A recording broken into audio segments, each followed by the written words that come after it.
All right, good morning, good afternoon. Yes, hello everybody. Thank you so much for joining us today. And for the rest of our modules, here we are, and we are covering a very important subject that we know is just much needed for all of us. Even if you feel like you've had phone skills training in the past, this is going to be a really good course for you to be a part of.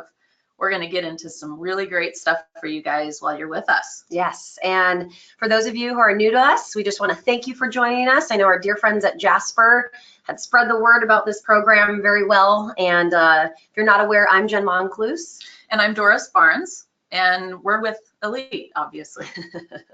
So a little bit about us, you guys, before we get into the course content, who we are as a company. We're a company, as you guys can see here, that are never going to put money ahead of people. Our little tagline you'll see on every slide is people first, and these are the principles we live by, and you'll see that weaved in through this course subject matter as well. Yes, absolutely.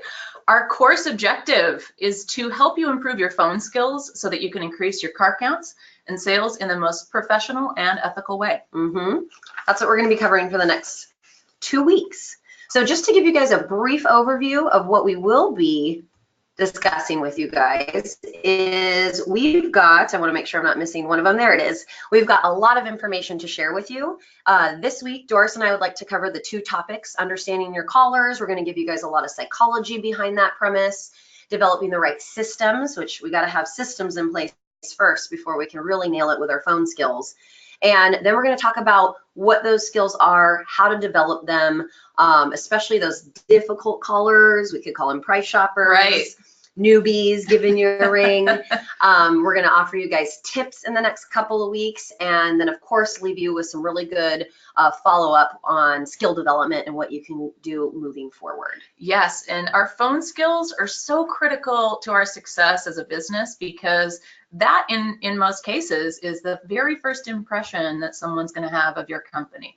They may see things in your marketing, in the media, on your website, but as far as their first interaction with a person, that's when they pick up the phone and give you a call. So it is so important that we all become very, very good at our phone skills to impress these new callers and make sure they want to come in and give us a shot. Yeah, so we're going to be doing some role plays with each other that you guys can kind of watch and learn. We're going to be covering sales cycles. We have a lot more to come. So I believe we have another benefit slide to remind you guys how to squeeze the most out of this quick course.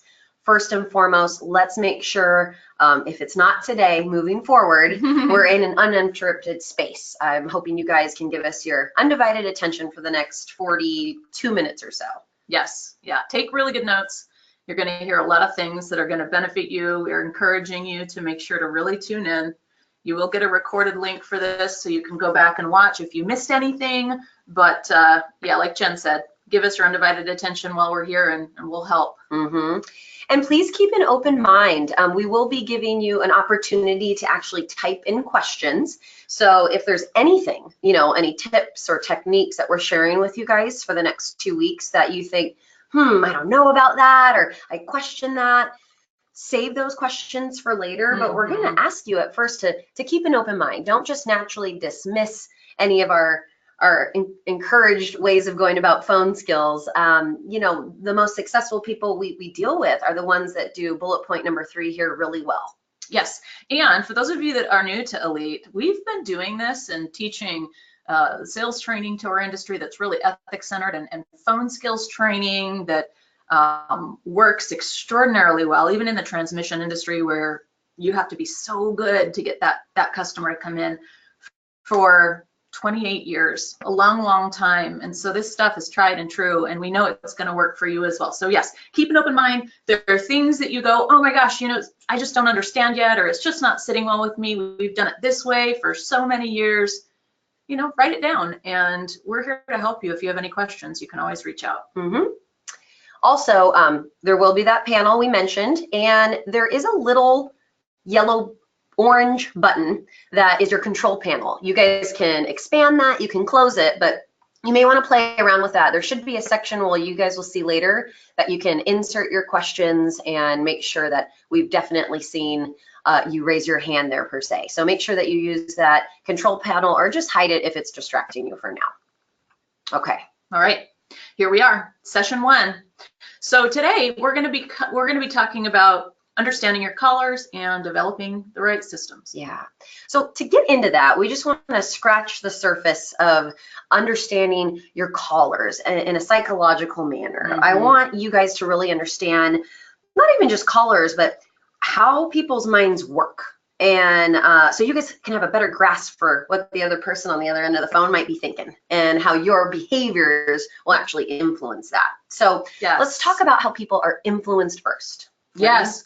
What influences us to make decisions, and let alone just every decision in our life, which is very true that we make emotional decisions. But right now, we're talking about buying decisions.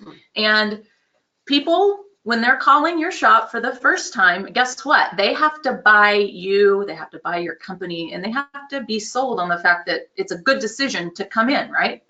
So first and foremost, let's get down to the root of this. People make emotional buying decisions. So we're going to dive into that right now and help you understand just how impactful this really is. Yes. And so what we're going to do is share with you that, people have to feel good. And when folks are calling your shop, if they're not having that positive feeling, then they're not going to make a decision in the way that you guys want them to.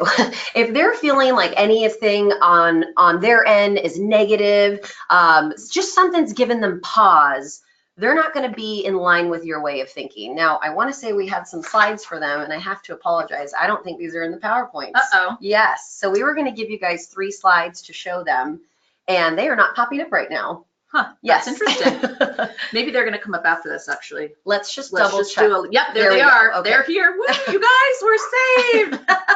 We just had one out of order. See, we are smarter than that. So, actually, no, we're good. We're good. Okay. Jen, we're good. So just to add to what Jen said with you, before we dive into this ad, you're probably wondering, why did they just put an ad up? Why is this? This was a billboard that used to get run back in the 70s. And yes, it's old. But we keep it because it's such a powerful indication of how emotionally wired we are. Marketing, advertising, it's selling. That's all it is.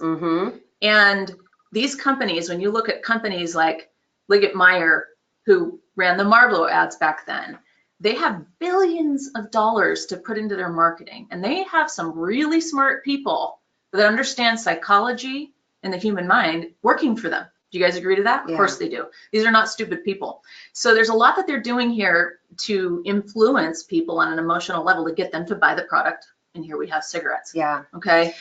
So you're not buying based on logic here, right? You guys, in this example, you can't logically buy cigarettes. You don't want to analyze the effects of cigarettes here. So these people get it. They are making you feel an emotion. They're evoking a very powerful emotion out of you with this ad. And do you want to quickly break it down? Yeah. So you guys just pause for a minute. We'll shut up and just think for a minute. What are you feeling when you look at this? What are you feeling? I know when I looked at it for the first time, I thought, gosh, I sense freedom and power and the open air and the sense of control. And this is a good looking guy. I mean, all guys want to feel this way. It's like, it's a sense of longing for maybe that life if you're in an office in a cubicle or you're doing that job, right? So they know what they're doing to you and they are getting you to feel something. And then when you see this enough over and over and over again, they know that you're going to associate that feeling with the name Marlboro. Yes. Yeah, it's really powerful stuff. Now think about this one. This ad actually does not have anything really to do with cars. If you guys read it and really analyze it, it's talking about all of these cars coming in different colors, being red, white, and blue. They're actually playing on a different feeling. It has nothing to do about the cars. They're playing on patriotism and American pride, and they're evoking those powerful emotions out of you when you look at this ad. So that nostalgia with old cars too, you can kind of go back to that as well. So it's unique when you break down these ads, especially like this one. Insurance is very similar to automotive repair. Yeah, right. Yeah, and that's actually one of the things I was going to share is it's so important because people already don't want to come into the shop, right? They don't want to come to the auto repair shop, and they have kind of a negative perception of, ooh, I want to make sure I can trust these guys. All the more reason you need to impact them positively emotionally, just like Geico does, just like the insurance companies do. They do such a brilliant job at it. Every single one of them gets you to laugh, right? They know what they're doing. So grab onto what these companies do, guys. Just think about that. Customers need to feel good when they think of you. Yes. And the first and most important thing is, do they feel good about the person that answered the phone? Mm-hmm. Yep. It is.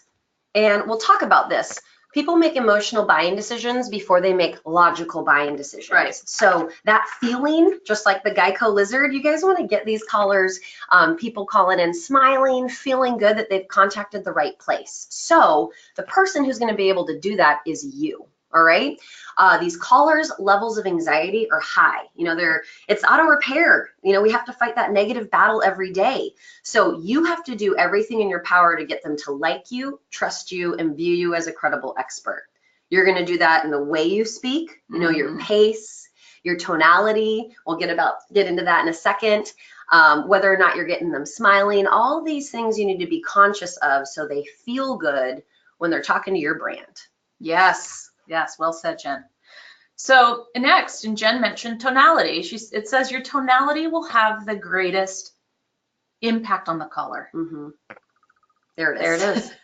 So this is what we're going to actually talk about now. What is tonality? Yes. What's tonality? So tonality, you guys, this is going to depict the emotion in your voice. You ever hear those people where you call around to a different company and they just maybe answer the phone by saying, late? And it's not really pleasant. There's not much to it. It doesn't sound like they're having a great day. That's immediately going to affect you on an emotional level. So your tonality is actually going to depict your emotion. And we want to share some really cool studies with you on how we know that that is a true statement. Yes. Okay, guys. So this is really cool. This is a study that was done by UCLA, and it's a report on how our minds process information and how we process information that comes at us. This is a better way to put it, through our senses. If you look here, anything that comes into our brain, we're going to process 75% of that through visual input. That's a lot. Mm-hmm. And we've all heard that statement. People are visual creatures. You believe what you see. Well, when you're on the phone with somebody, you really don't have that visual. So what about the rest of our senses? 13% is audible. That's the next most influential one here, isn't it? 6 is touch, 3 is taste, and 3 smell. So that is overwhelmingly great information for us to be focusing in on. So we've got one more slide here. Yes. Let's take a look at this one, Jen. This is a report on same UCLA study, but what is actually going to influence a sale? Mm-hmm. Is the customer sold on you over the phone? Yes. So this is where people are most influenced when making buying decisions. Now think about your first time inbound caller. They're not necessarily buying auto repair right there, but you are making a sale. The sale is the appointment, right? So someone's going to be buying that from you per se. So we got to understand that visual input trumps tonality and words. But when you guys are taking that inbound call, we don't have that visual input. So look what's going to be the second most biggest influencer when you're on the phone. There it is. There it is. Tonality. Tonality. How do you sound? Do you sound happy? Do you sound positive? Do you sound like a friendly person, someone they want to come in and spend time with? This is everything to your success. Yeah. So we're going to talk more about that in just a little bit. Mm-hmm. But I love this. Your words, guys, they're only 7% of what impact the customer.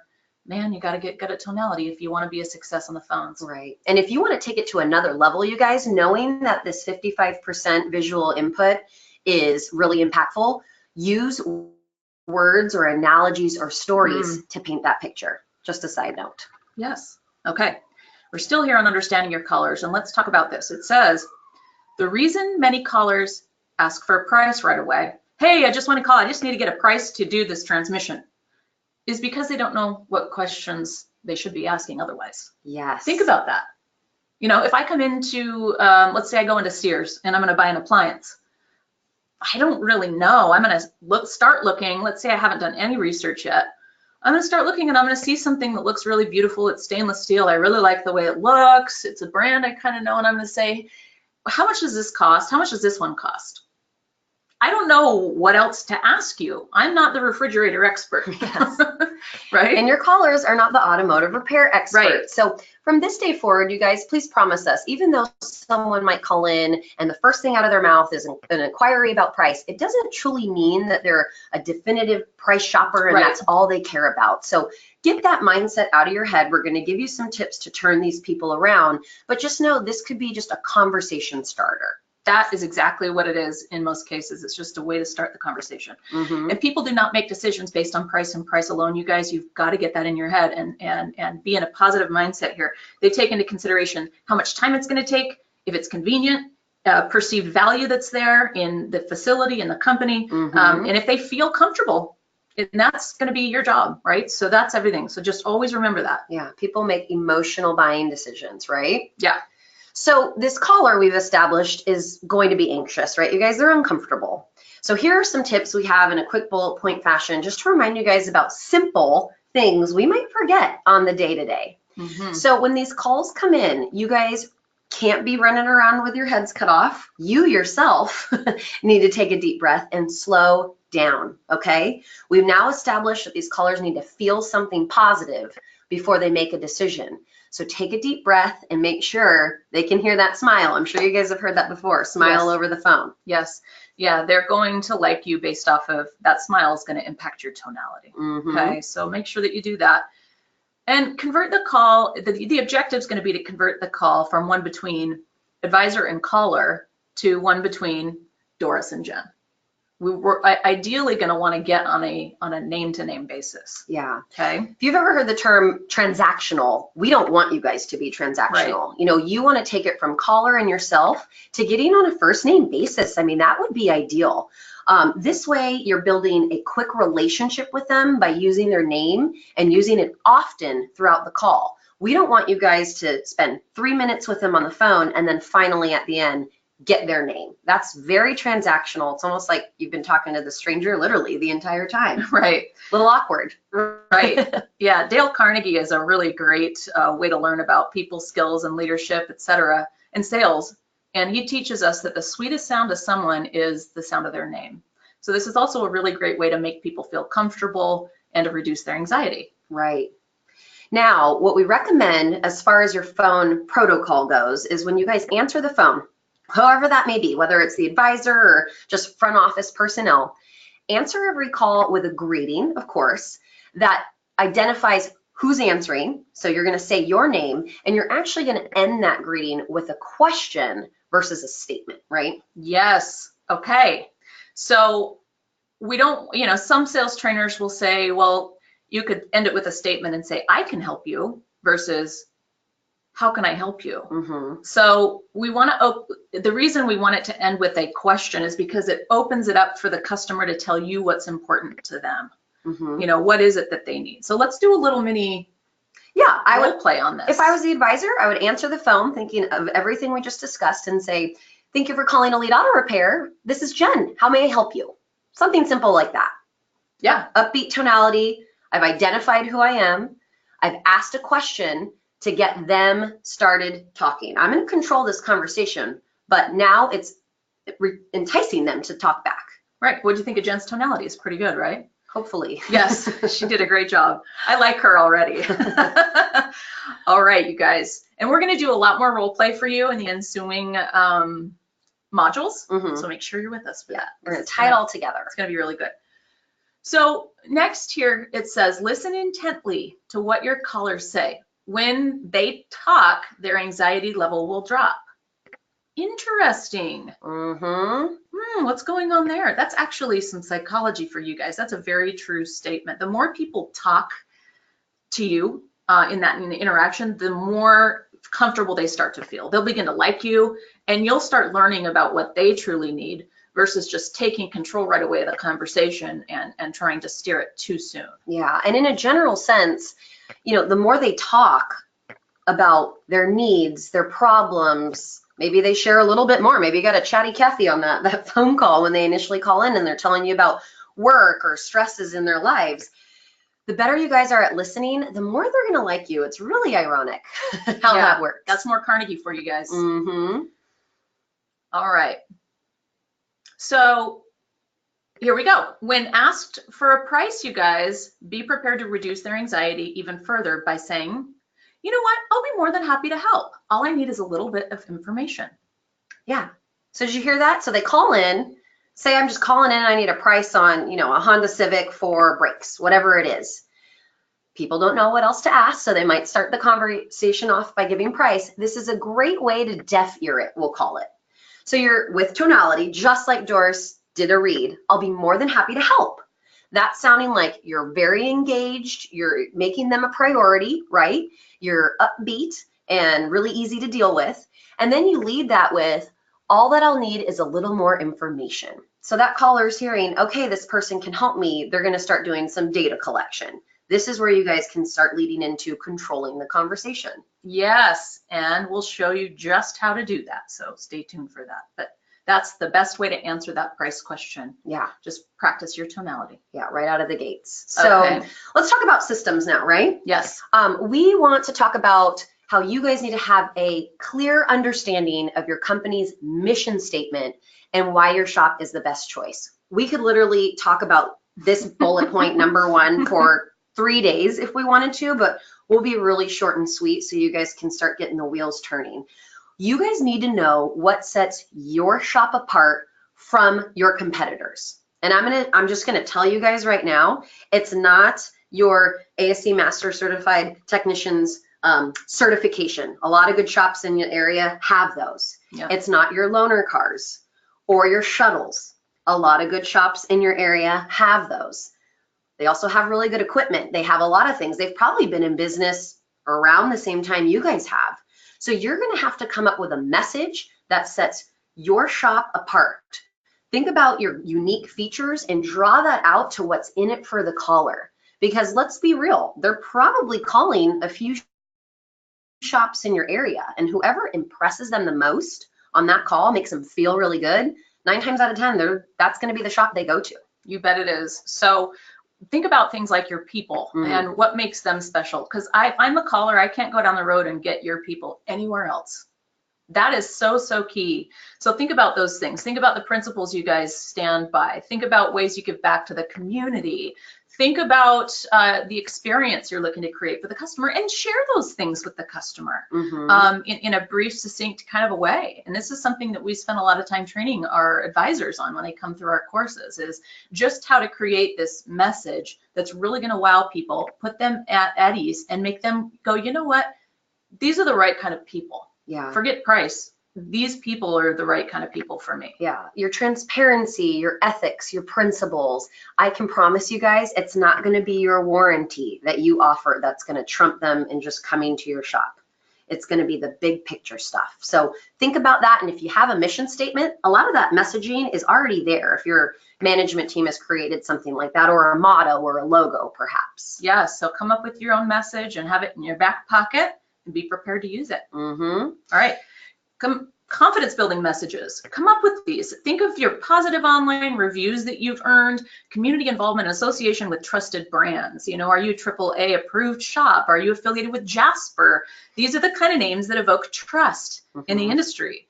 Are you an elite ethics certified shop? You know, that's something that our clients receive if they've earned that. So these are kinds of things that you really want to be able to know and share.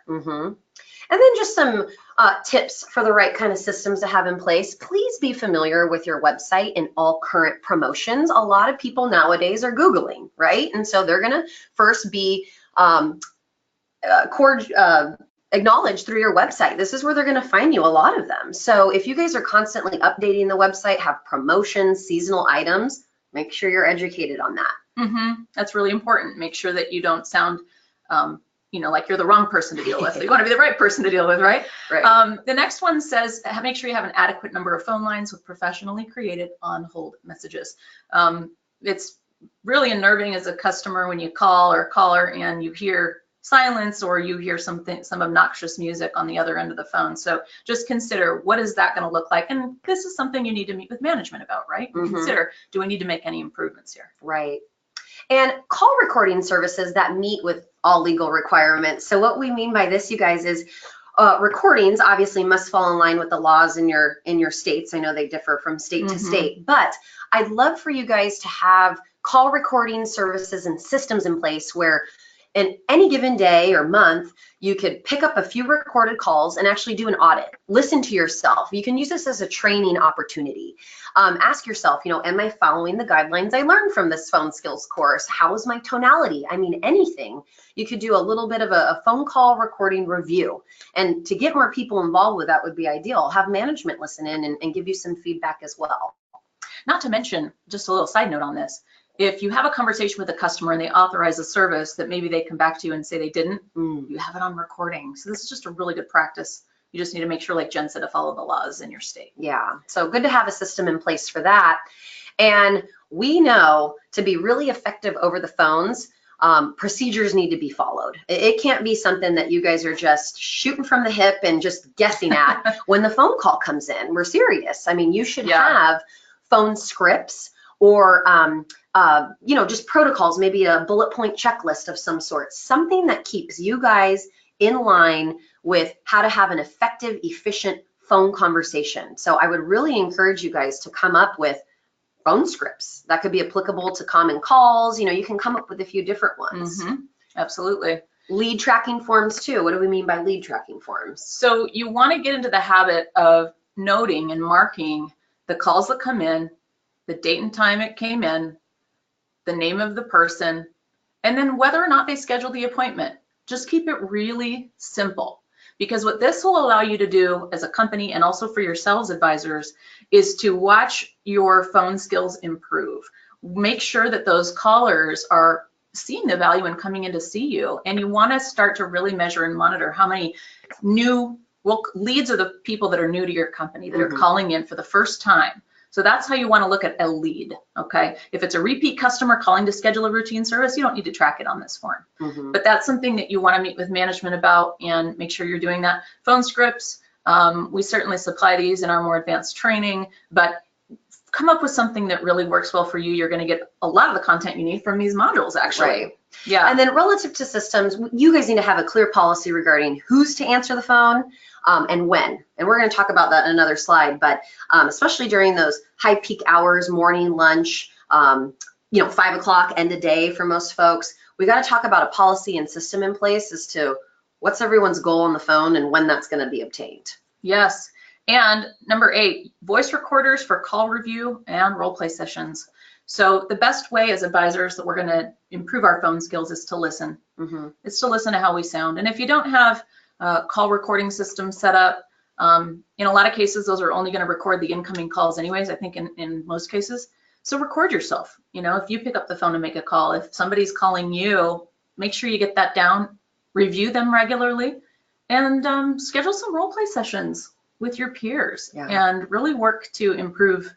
This is so important, right? To your business. You can pick up little handheld recorders. Most smartphones, tablets have those apps to, record conversations or noise. Absolutely, they do. Okay. So next it says we need to all have a clear understanding of what our responsibilities are. So in your facility, in your shop, make sure that you meet as a team. And an example would be, if you've got limited staff, and most of us do, right? If that phone rings maybe 1 to 4 times, I would imagine it would be the advisor that grabs it. But what if it keeps ringing and the advisors are all tied up with customers or just unable to answer that phone? What happens then? What's that system going to be? Who picks it up next? Yeah. Right? What's the support and what's the messaging that they're supposed to say? Right? Yeah. How does the support staff handle the phone? Yeah. Should they be taking messages? I mean, what's the end result here of understanding whose responsibilities are who and when? So on that 4th or 5th ring, do we have a shop foreman coming in and do they have a system in place to take a message, and what should that sound like? So really important you all get on the same page when it comes to phones. Yes, because every lost call could be a brand new opportunity for a customer. Yes. Now, the right system in place, this is an 8-step sales cycle that we're going to talk about as we continue to work in this module setting with you guys. We're going to do some role plays too, but we just want to introduce you to the system that you should be following on the phone if you are that key advisor or someone that this would be appropriate to follow. This is actually going to be that procedure for you. This is what's going to keep you on track when you answer that inbound call. Now, should we just go quickly step by step? We could do that. Well, let's tell them what we call this. This is our sales cycle, the elite sales cycle.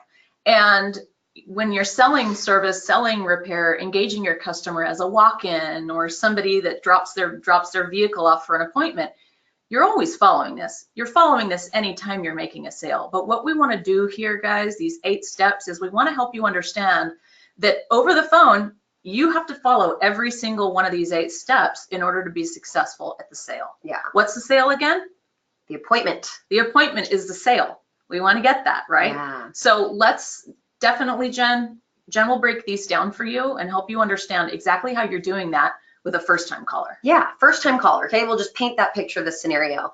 Building rapport. Well, we're not going to get super deep and learn about the caller's kids or life. You might have those people that want to share that with you right away, but that's going to be few and far between. So what we mean by this is the way you're going to build rapport with a first-time caller is we've talked about tonality. We talked about emotionally impacting them, right? They're talking to your brand when they call in, so you got to make them feel good. Anything you guys can do to get them smiling, getting them to just take a deep breath so they feel that they understand they've just called the right shop, showing that they're your #1 priority. All of these things, selling yourself is going to help you build the right kind of rapport. Doris talked about their name being the sweetest sound. All those things are going to help you with step 1. You're always going to do that. So building rapport is going to, thank you for calling Elite Auto Repair. This is Doris speaking. How can I help you? And then, yeah, I just need to get a price on a transmission. Well, I'm more than happy to help. I just need to get a little bit more information from you. What kind of vehicle did you say you have that you're going to bring in? Right? And so now she just likes me because I sound really friendly and happy and upbeat. I'm telling her I'm going to help her, and then I'm going to get her name, and I'm going to use it as often as I can. And then even in just that quick little surface level role play she did right there, she starts fact finding. I believe you just asked me what was the vehicle, right? This is where you're going to ask lots of good questions relative to this caller's concern. Again, we don't even know if his concern is real, right? You guys haven't ever seen the car. So if I were you, I would make sure that you guys are prepared with really good fact-finding questions relative to your common calls. If it's noises, brakes, leaks, whatever, make sure you have some good questions so that caller feels, wow, they're really thorough. They're really listening. They're even taking notes. That's going to be step #2 on this inbound call. Yes. So we got to be good fact finders. Next, we're going to identify the caller's needs and concerns. Well, needs and concerns. What does the vehicle need? What do we think it needs? Well, it needs to come in for an inspection, I bet. It needs to come in for some testing. And the concerns that they might have. Maybe they tell you they really need to make sure that no matter what, they need it back by a certain time. Those are what we're going to call concerns, those personal concerns. So we're going to do that naturally through the call. Then we're going to identify the solutions. The solution is likely going to be bring it in. Right? That's going to be the solution. And have your expert staff take a look at it while they're there in the shop. Yeah. Then step #5 is where you're going to build interest and value in that said solution. So if it's a whatever point inspection to come in and it's complimentary, we're going to let them know, it's only going to cost them so much of their time perhaps, or maybe you guys have a fee. But this is where you can paint the picture of the experience. You can paint the picture of what they're going to gain coming to that shop. We don't have to make it scary. They can literally walk right out of there with a written report and an accurate estimate at that time. We want to make this as easy as possible. This is where the caller they want this out of their hair. So you're going to do everything in your power to build interest and value. This is where you're going to list some of the benefits of that potential service, etc. Yes, this is where you're going to sell yourself and your people, and it's going to be a really easy process. We're going to take really great care of you. That's step #5. Yeah. Then we're going to ask for the sale, the appointment. We're going to ask for that. Then we're hopefully going to have them say, yes, absolutely. I'll schedule it for 2 o'clock today. And then we're going to close the sale. That just means answer any questions or concerns that they might have, make sure they know where you're located, get their name, their all their information down properly, let them know to come see you. And then step 8 is resell the service. This is a new one to some folks who haven't been in front of Elite for sales training. This is resell them on their decision. Say, you know what? You're going to be absolutely thrilled. We're really excited to meet you. You're going to love the experience. Can't wait to have you come in and see us. Yes. So in a nutshell, I know we went through this really quickly. We're going to break this down. Don't worry, you guys, and come up with different scenarios. I know not every caller is going to be that easy, but we want you to get accustomed to this. So maybe if you have your phone or something, you could take a quick screenshot, jot down these 8 steps. We're going to drill into them in a little bit more detail, but we just wanted to introduce you to this really cool 8 steps of the sales cycle. Yes, always have to follow this with every caller. All right, you guys, so we would like to spend some time with you now and answer what questions you might have relative to phones. And, you know, we want this to really be about you. So what we'll do is we'll take some time for that right now. Yes. And we're going to go ahead and turn our camera off so that we're not right. staring you in the face. And this is where close. This is where you guys can type away. Ideally, you know, relative to what we covered today, you guys, what questions do you have? And if there's not enough time, just because we want to make this short and sweet for you guys today, I'll make sure to follow up with any of you if we haven't tackled your questions. So if you guys don't mind, type away. And let's see, I'm going to open this up. And what we're going to do here is we have a great question. Can you elaborate on what type of fact-finding questions to ask the callers? Really great question here. Yes. So fact-finding questions. Let's just say they call in and they're asking for, we'll just keep it simple, price on brakes. I'm sure you guys get that a lot. Well, fact-finding questions would be, what makes you suspect you have a brake problem? Get them talking, right, you guys? They might say, oh, I had it at the dealership last week, or my backyard mechanic checked it out, or it's making a noise. I mean, we got to get them talking so you guys have more information. You may want to ask, how long has this been occurring? In addition to that, you may want to ask, when did you last have it inspected, if that information wasn't divulged. Any other brake related question, you guys? Pulsation, are they noticing any noises, any other symptoms? These are what we mean by thorough fact-finding questions. The more of those you guys can answer, the neat thing is, or the more of those you guys can ask, the neat thing is you can tell the caller, we just seem to have a lot more questions than we have answers. It would almost be impossible to give an accurate price at that point. Hopefully that makes sense to you guys. Yes, those questions paint you guys as a professional shop that is very well qualified. Okay.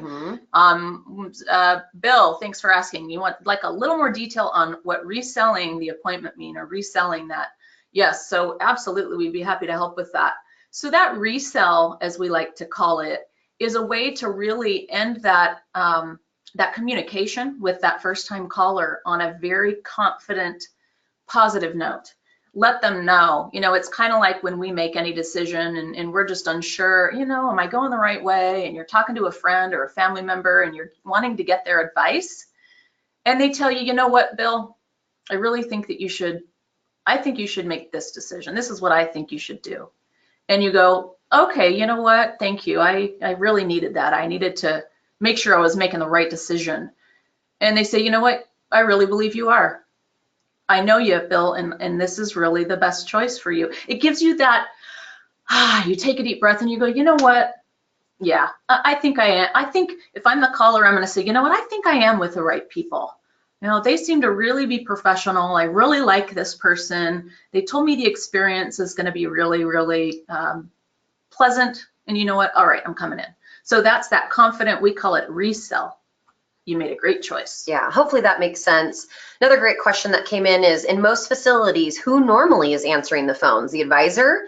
I would say yes. In a perfect world, I mean, we would love for the advisor to answer the phone at all times. That's the first point of contact. That's where that caller is going to get that initial feeling. We'd love for it to be you, if at all possible, regularly.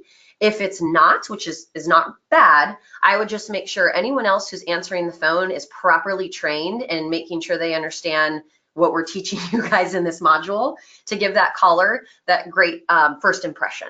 Yeah, that if it's the advisor answering the phone and you're able to tell that person, come in and ask for me when you come in, you've already started that relationship and it makes that interaction that much easier. Yeah. How would you recommend setting up a phone script without making it sound scripted? Great question.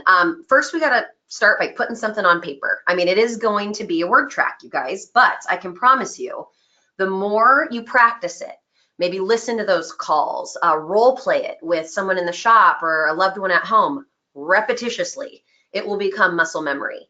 At first, Julie, yes, it will feel a little robotic, but the great news is she's joining us in our master's class, and we're going to spend weeks. Hey, Julie, we're going to get to see you. Spend weeks with you, making sure those phone scripts come out genuine, very sincere. And it's going to take practice, you guys. It definitely will. You're not going to master it right off the bat. Jason, good question. We'll take a minute for this. Wouldn't we want to identify the need and concern before the fact finding? That is an interesting thought, Jason. And I would say, you're probably going to, in your mind, as the automotive professional on the phone, if they call and say, I want to get a price on brakes because, and they give you a bunch of information right there, because I have this squeaking noise and some grinding and there's a brake light on my dash, you're already probably going to know the need and concern. But we need to still fact find with that first time caller to make sure that they feel that we are professional, that we're really taking the time to listen to them, and that we really hear them out. In order for them to be sold on you, they want to feel as though you're really taking the time to understand what they need. So you may in your mind know that some of the need already, but we're going to still go through that fact finding, because bottom line is we're probably going to find some new information anyways. Yeah, right? And we can almost place doubt. We may say, you know what, based off of what you just shared with me, you might not even need a brake job. Hence why it would be pretty difficult to give an accurate price over the phone, Jason. I mean, you would phrase that differently, but that fact finding step number 2 is really going to help you get more data. And then we can start getting those customers light bulbs to turn on that a blanketed price over the phone just really wouldn't be accurate and in their best interest. Yeah, because we never want to pretend that we know the need before we fact find. That's a bit presumptive, and it's not really the natural flow of communication if you think about it. We want to ask questions before we out loud say, hey, here's what I understand, Mr. Customer. It sounds like we need this and this and this. Am I right? And the customers say, you know what? Yeah, absolutely. So that's sort of that thought process. But thank you for asking that question. Do you want to do one more question? Yeah, we'll do one more. We got a lot of great questions, you guys. I will follow up with you guys with emails if we haven't verbally tackled them out loud, but I love Tracy's right here. How do you handle a customer who blatantly admits to you that they are price shopping and that they are comparing prices with other shops? I love this because this happens all the time. First, empathize with them. Let them know, Tracy, oh my gosh, yeah, I'm just as price conscious as you are. I would be doing the same thing. So we're diffusing their anxiety. We're now relating to them. If you know that they're going to continue shopping, then what I would recommend you do, Tracy, is give them 4 to 5 killer questions to ask the other shops. And we teach this in our master's class in more detail. But for instance, I would have them call around, ask these shops, tell me a little bit about your testing procedures. Tell me a little bit more about your length in business. What other questions could they ask? Are your technicians ASE certified or any other specialty credentials they're looking for? Yeah, do you have any master level technicians? Are you AAA approved? I mean, think about your facility and what strengths you have, and then kind of turn it around. And if you do that, if you've got a really exceptional warranty that's 5 years, 50,000 miles, let that customer know. And so you might want to ask what kind of warranties they supply and what kind of culture they have there, and tell them a little bit about you and say, by the way, we are fill in the blanks. We are AAA approved. We are this, we are that. So when you call around for price, do me a favor. I think it'll really benefit you. Ask these questions to these other shops. And that way you'll find a shop that you feel the most comfortable with, because if they don't have the right answers to these questions, then I'm sure you'll agree with me that any price they give you is probably going to be the wrong price if they're not the right people. Right. Right? Yes. Love that. Yes. So we'll go into this in more detail, but great questions today, you guys. We're running out of time. I'll make sure to follow up and let us know what other questions you have. We have 2 more modules with you guys if more questions are coming. You guys are great. Yes. So let me turn the camera back on and we'll say our farewells. But next up, we want to give you guys some direction on what to focus on before we see you again next week. Okay. So write this down, please. Take a picture of it. Create a phone greeting and continue to practice it until it is internalized, right, Julie? Beyond the phone greeting, I would just come up with a whole phone script that could be applicable to most calls. Yes. So the greeting is thank you for calling Elite Auto Repair. This is Doris speaking. How can I help you? Right? So it's just that simple. Make sure you guys are all on the same page with that. Meet as a team and figure out what you want that to sound like. Remember we mentioned that Dale Carnegie author? Well, this is a killer book that we always recommend to anyone in a people position, sales, right? It's called How to Win Friends and Influence People. hands down, #1 book that we feel you guys should read cover to cover. Reading it is the key word, not audiophile. And study those chapters one by one. These are simple best practices to really get people to like you and trust you right off the bat. It could be applicable on phones or in person. So do yourself a favor and pick up that book. Yes, this will help you with your phone skills, your sales, your life. It's probably one of the best books you could ever pick up and read. If you have not read it yet, you'll see what we mean. And next it says, continue to practice and record your phone greeting with emphasis on your tonality. So really listen to yourself. How do you sound? If you were calling you, would you like you? Immediately? I hope so. So that's the end goal, right? So listen and record. Yes. And lastly, become familiar with the Elite Sales Cycle that we shared with you, those 8 steps. This is what you need to live and breathe by in the role of sales. Yeah. And anyone that picks up the phone is selling, guys. That's a matter of fact. Even if they're not going to continue that customer through the process when they show up and sell repair, you are selling, and this is the most important interaction you're going to have with that customer. So I totally agree. Okay, well, thanks for putting up with us, you guys. Yes, we are so excited to continue follow up with modules 2 and 3. And just so that you all have a reminder, we're going to have those modules next Wednesday, 1 week from today, same time, same channel, and then next Friday. So next week we have 2 modules in 1 week. Yes. All right.